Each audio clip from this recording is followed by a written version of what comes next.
Good morning and welcome to Rising. We have another fantabulous show for you today. We're just having so much fun in all this Arctic weather. I truly am enjoying it. I can't believe that you are downplaying it in this way. You're kind of like joking about it. It's nothing. Serious. It continues to be nothing. So I'll tell you, I walked over around outside yesterday, and it was like sheets and blocks of ice. I had on big snow boots, and I was almost falling all over the place. I went for a walk yesterday afternoon. And you had a nice stroll? I had a lovely stroll. I skipped. I was jolly. You're lucky that your area was plowed. Some people are still suffering. And it'll be 2.5 minutes to get to work today. We'll have it down to 90 seconds tomorrow because nobody else is driving. Coming up on Rising, TikTok users are saying that anti-ICE videos are being censored. Plus, President Trump says the DOJ and Congress are, quote, looking at Representative Ilhan Omar. And Washington Post reporters are publicly asking Jeff Bezos to not lay them off after reports of massive cuts to the outlet. But first, Robby, what's on your radar? Well, you can probably guess what we're talking about here. Now, look, it's time to get serious. President Donald Trump is deploying border czar Tom Homan to Minnesota, probably to clean up the mess some other members of the administration, unfortunately, are making. Trump writes on Truth Social, "I am sending Tom Homan to Minnesota tonight. He has not been involved in that area, but knows and likes many of the people there. Tom is tough, but fair, and will report directly to me." Trump apparently listened when Brian Kilmeade made this very suggestion on Fox News, and it's a good one. Take a look. What I would do is just bring Tom Homan in. Tom Homan's been marginalized. Go in there. Tom Homan's got credibility on the left. He was Barack Obama and Jay Johnson's main guy. He's got credibility, obviously, on the right. He met Donald Trump when Donald Trump started running for president and loved his philosophy on the border and sealed the border. But where's he been? He should go in there, meet with the mayor and governor, and go in there and take charge. He knows this stuff backwards and forwards. There's no more experienced person. He's got the president's trust, but for some reason he's been marginalized in the Minneapolis operation. Now, the background to all this is that behind the scenes, there's tremendous frustration among immigration enforcement officers and other Republican officials with the job that Homeland Security Secretary Kristi Noem is doing. Under her leadership, immigration enforcement has focused on areas where there's maximum non-compliance from local Democratic authorities. So you can argue these are necessary fights that the administration is picking, but Tom Homan prefers to actually accomplish the job of deporting large numbers of criminal illegal aliens. So maybe it's time to give his approach a shot.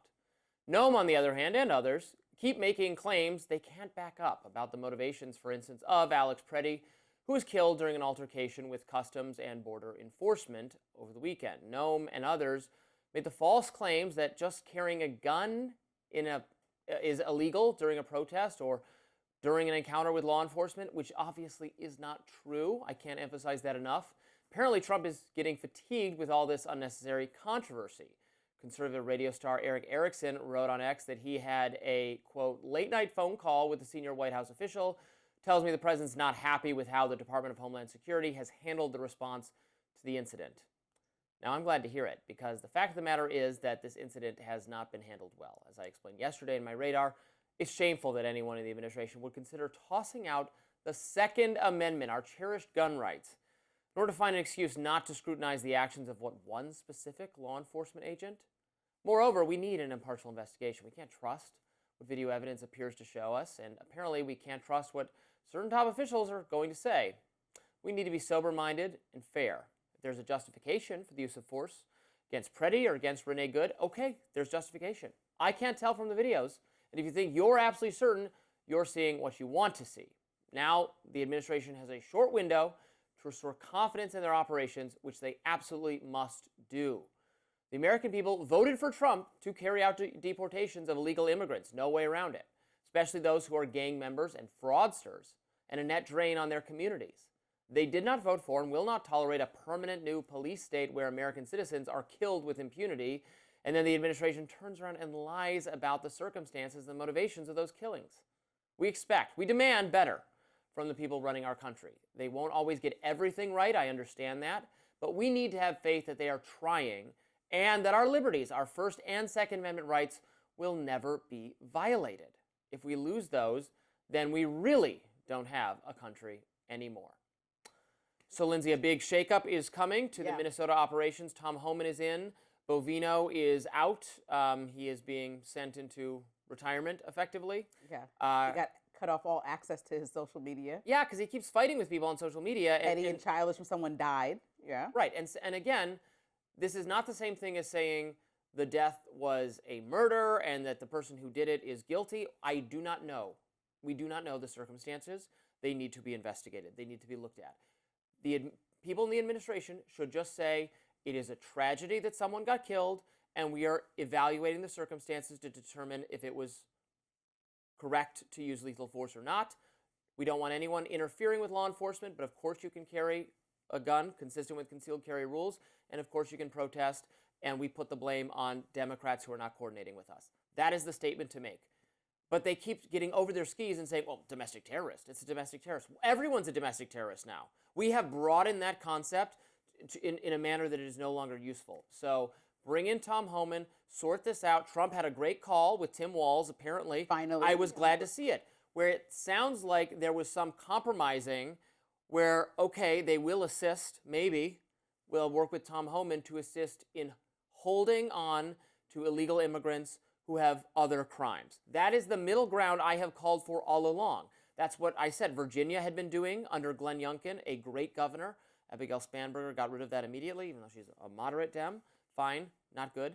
But that is what Democrats should be doing, to work with Republicans to do immigration enforcement of the people we are most determined to get rid of. That's what Tom Homan wants to do, and I think it's the right approach. So I think this is all very good, and I'm hoping we see a de-escalation of some of these conflicts that are. And it's not like, well, you just get to interrupt law enforcement and then that's it. They're going to pull back.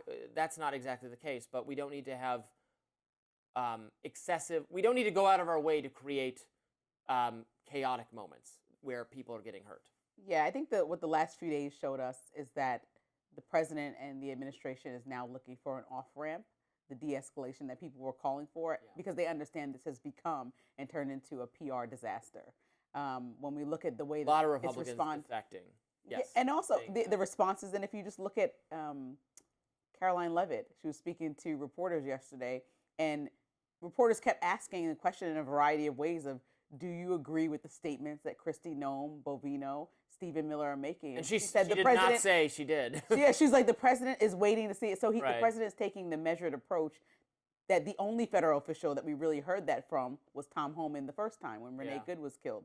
And to say that Tom Homan is somebody who we're looking at as moderate when his policies on immigration are very adamant and he wants migrants out of the country, illegal migrants, but he is somebody who's going to go in there and say, well, the job is the job. The job is not aggressive tactics against Americans. The job is not to see Americans die. The job is not to tell people they can't have their First or Second Amendment rights. His tactic is really to look at people who are already criminals or on their last leg of being here and really like give your last final order of deportation, and let's see why you've extended your stay this long. And I think not all the people that are in between trying to figure out how to get permanent citizenship that are contributing to society, not the factory workers that are contributing to society. And so this is a good step. And also it's a great step that I've been saying over and over again, that the local leaders speak to the federal leaders. When we saw Vance go all the way to Minnesota and not speak to any local leaders, I thought that that was childish, no matter who makes the first step forward. So the fact that Walz did reach out to the president, which again, kudos to him for making that phone call or asking for that phone call.